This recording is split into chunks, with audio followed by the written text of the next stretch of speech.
All right. So I'd love if you guys would ask questions or put them in the chat or like pause me to make sure that I explain it more because some of the things I do at this point are like so repetitive for me that I don't think about them as much. So if you're like, wait, what does that look like? What does that sound like?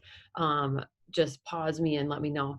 I wrote some notes last night. I have 8 ideas or things that I thought like, okay, when I am really busy, when I'm teaching full time and all this, how do I keep working my coaching business? And so some of the things that I do, one, and they all kind of go together because if you don't do the one, then you can't do the other thing, and they kind of all create a trickle effect. But I always have a stock of pictures on my phone, um, because that just eliminates those days where you get home from work and you're tired and you had to go straight to get the kids and then cook dinner, and then now you're like, shoot, I got to make a post, but I have no pictures. At this point, I look ridiculous, whatever. And you're just like, I can't take a picture now. So I have a stockpile of pictures on my phone. And what that looks like is once or twice a month, I I do my hair. I only do my hair once or twice a month. No, in the summer, that's probably true. But in the work day, I will do my hair. But anyway, get yourself looking like a human and, throw some jeans on and grab like 6, 7 shirts and take your tripod, and I just use my phone. I put it on portrait mode, and I go like in my backyard, or I've gone to like Red Wing for the weekend to get groceries, and then paused on the super cute downtown street with different doors and buildings, and I've literally done that with my tripod too. So there's a lot of things you can do, but your backyard or a wall in your house, like a plain white walls are best, or just whatever, but have some pictures. And I just use a tripod. It's like the cheap one on Amazon. And some people use the timer on their phone and have it do it. I don't necessarily pose that well to start with, or I look really awkward. So I bought a like $7 Bluetooth shutter. It's like a little thing you can hold in your hand and you can click. And so it'll take the picture for you on your phone. And then I just like move around. There's like 50 pictures and a couple of them work. Um, and you only need a few, but I have those on hand so that I never have the excuse of, well, I can't post today because I don't have an image. Always have an image. um, and then I also like to write my posts in bulk and when I'm the busiest. That doesn't mean that one day I'll be inspired and I won't use that post instead. Of course, do that. But some days when you are busy, your morning's great. For me, my morning is like great, high energy, but then by the time I get home, I'm super low energy. It's really hard to write a post. It's hard to find the words to be inspiring or whatever. So I write them in bulk. When I have that flow of creativity, I'll try to write like 5 posts. And posts don't have to be long. I used to think like, how do I have enough content to keep putting it out there? Well, one, people need to hear your story like 7 or more times before they even recognize what the story is or remember it. And so don't be afraid of resharing those things. When you hit the year mark in your coaching business, it's really sweet because then Facebook notifies you of these posts that you were writing. And some of them are really good. You can copy them and change a couple words and post them again with a new image. And people don't notice that you do that. So reshare your content or change the wording.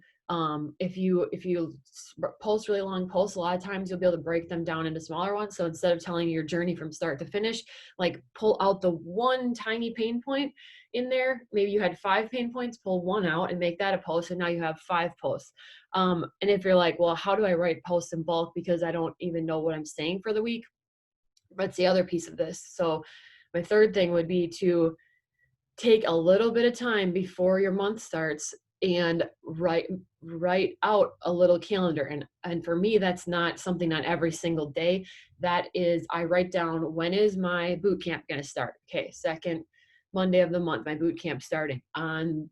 So the first 2 weeks of the month are dedicated to that boot camp, talking about the boot camp, posting calls to action about the boot camp, letting people know that there's a group, there's a limited number of spots, it starts on this day, creating some urgency there, talking about a boot camp in one post will not get people in the boot camp. Like it have to be like, so if you know when that is, you can start saying, all right, 2 weeks before, I'm going to start throwing that in on like Monday nights and Wednesdays and then Sunday nights. And then this week, when it gets to the middle of the week, I'll say, like last day of registration, like remind them or whatever. And you're going to talk about that. So then you have your calendar and you know what you're invited to the whole time.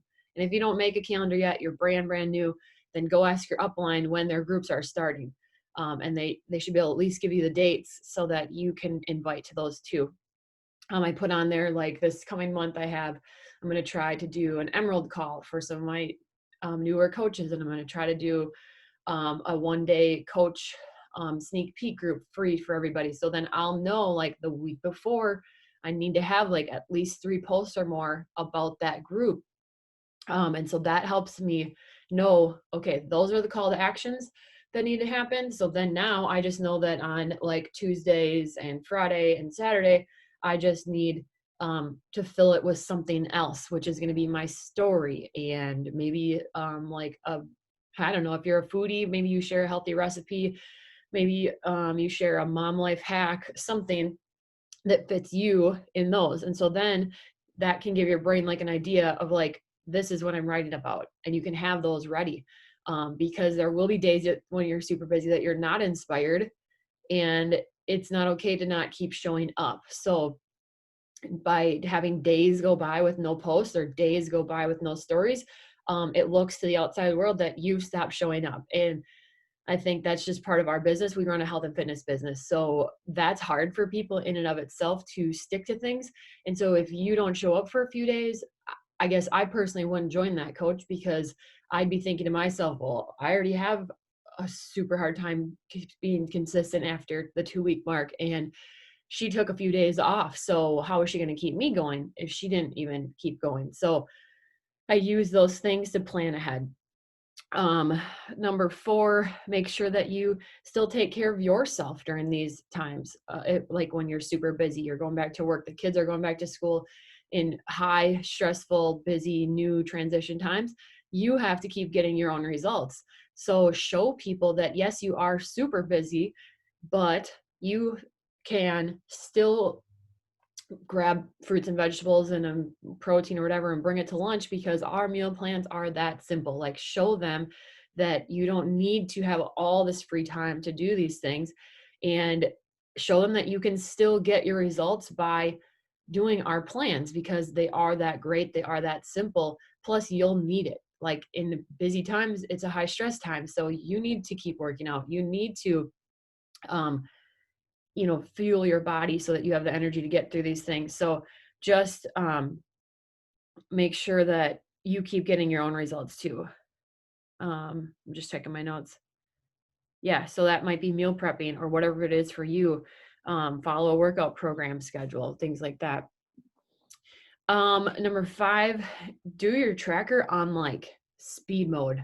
Okay, like it says on my tracker for certain categories, like 20 minutes, 25 minutes for this one activity. So with the tracker, you want to do all of these categories as consistently as you can, but when you're short on time, it's okay to shorten the time that you are doing those. And like I said, do them like in super speed mode. Or here's what I do a lot of times as well. I make sure that I have a post, I have stories, and then I kind of feel like the rest you can do in bulk. You can go back and comment on your challengers, sweaty selfie check-ins a day later. That can be done in bulk. You can go back and after you've made 5 posts that week, now you can invite everybody that has liked or commented on that post on day 5, 5 days later, you can go back and do all those. You can spend a whole day catching up on following new people. You can do it in like chunks of time if you're home on the weekend or something. So to me, you have to look to the outside world like you're still showing up. So that's a story, that's posts. And then if you don't get to the other pieces, which obviously if you don't get to them at all for the whole month, things will fall apart. But if of Thursdays you're more free. So Thursdays are your inviting day where you go back through the whole last week of posts and you send all the invites. So you can manage it that way where you can bulk the other stuff. Um, any questions yet so far, or want me to pause or explain, or we're good so far? Okay, I'll keep going.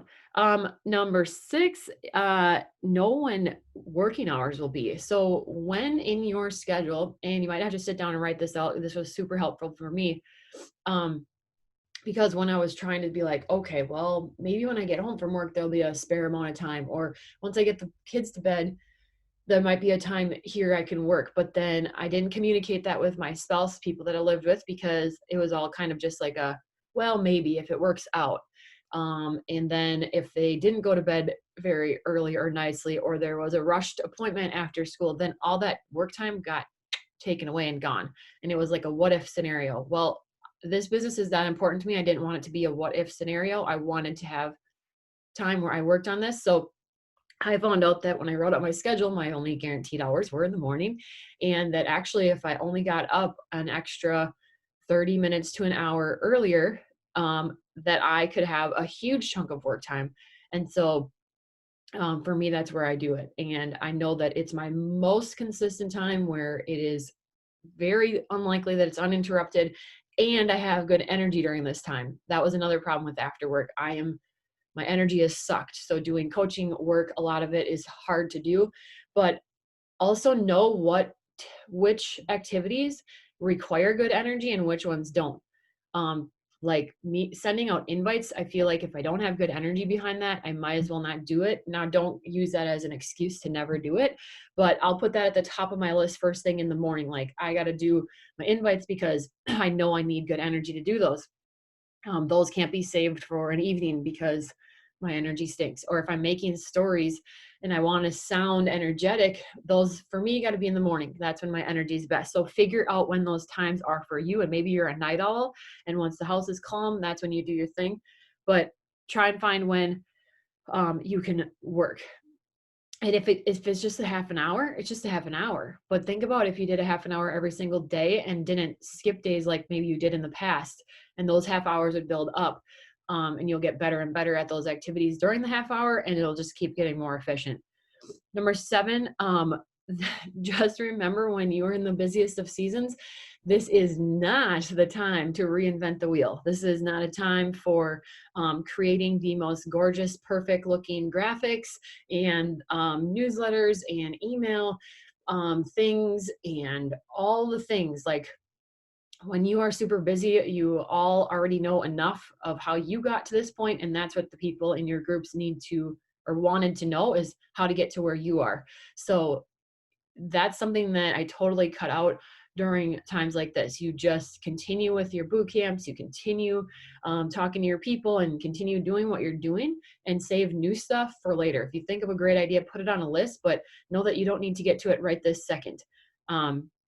And then number 8, but it kind of goes with number 7, this is also a time, if you're serious about coaching and you're in the busiest of seasons, do not consume other coaches' work and other coaches' stories and posts, and just be a creator more so than a consumer. And for me, that's cutting way back on any TV watching or Netflix binging.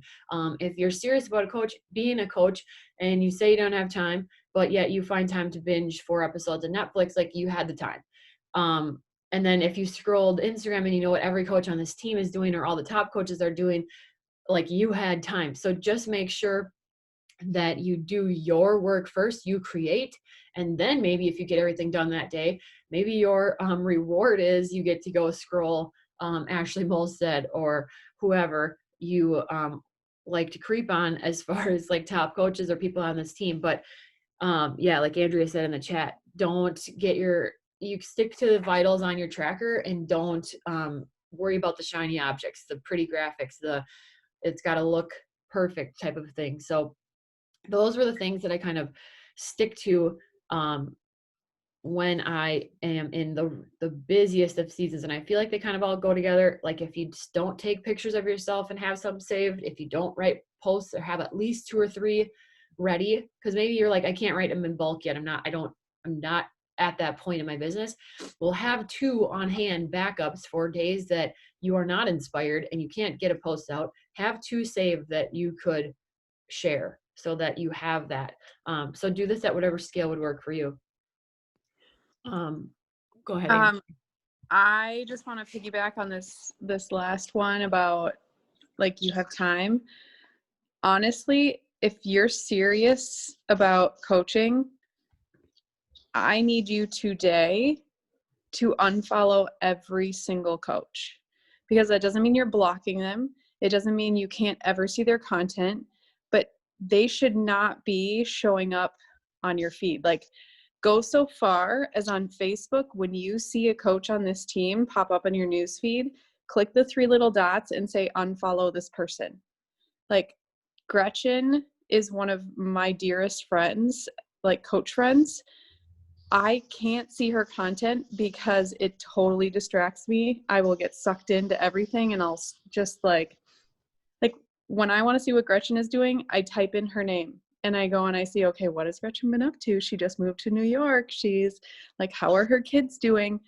That's how I see her stuff. You literally need to unfollow. Number one, on Instagram, it's easy. Like, you just unfollow them. And then if you want to see what they're doing, none of us have private profiles on Instagram. Like, do it today. Okay? Task number 1 today, unfollow all the coaches you follow. Definitely. Anybody questions about any of the things I listed or other ideas to share? Questions about anything else?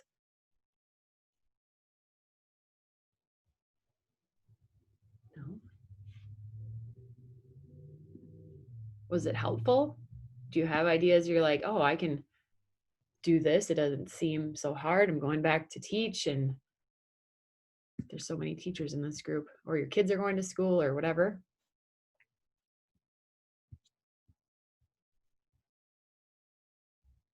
Good.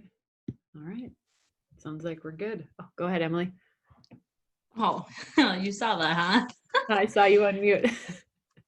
Yeah, no, I just have my action steps, plan out my month, pick a time to batch create those posts. Nice. And then unfollow all the coaches. Yeah, good. Put it on your to-do list. Perfect. Anybody else? Oh, there's somebody. Oh, I thought someone unmuted. My biggest thing is that usually it's like comes to personal development. Like, that's something that Audible is amazing with. Just listen to that, like whether you're on your commute. That was like the biggest thing, like when I had a really long commute, that I didn't necessarily like have time to like sit down and read in my morning. So I would do that in my drive. Sometimes that is also like listening to it at my desk or something like that with an earbud in. And then keeping like a notes of like because like, okay, so you're listening to personal development, and that's kind of when stories pop up or like things that like, oh, I need to talk about that. Keep a list in your phone, because every time I'm like, oh, I'm going to remember that, I never remember that. So that would be my tip too. Yeah, that's a really good point. I do my personal development. I'll play it when I'm showering, because even 5 minutes is huge, like she said, or if you drive any length of time, if you can put that on, that's huge. And I definitely am not going to be sitting down reading books right now either. It's just not going to be a realistic thing. So yeah, that's a great tip. Anybody else? I've started listening to like coach training PD, like Josh Coates or whoever during my workout, to kind of 2 birds, 1 stone. Nice. Yeah, that's a good idea.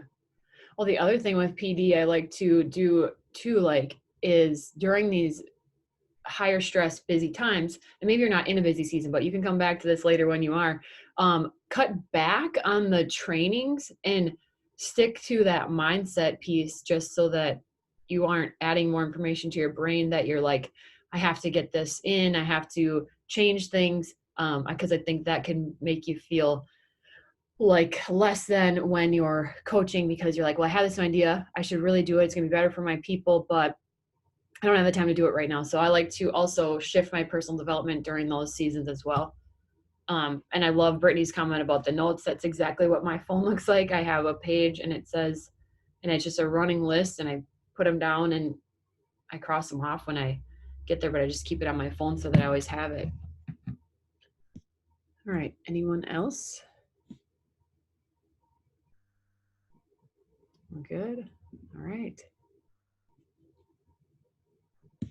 Okay, then I'll get this link posted for people that weren't here, and have a great Tuesday. See you guys.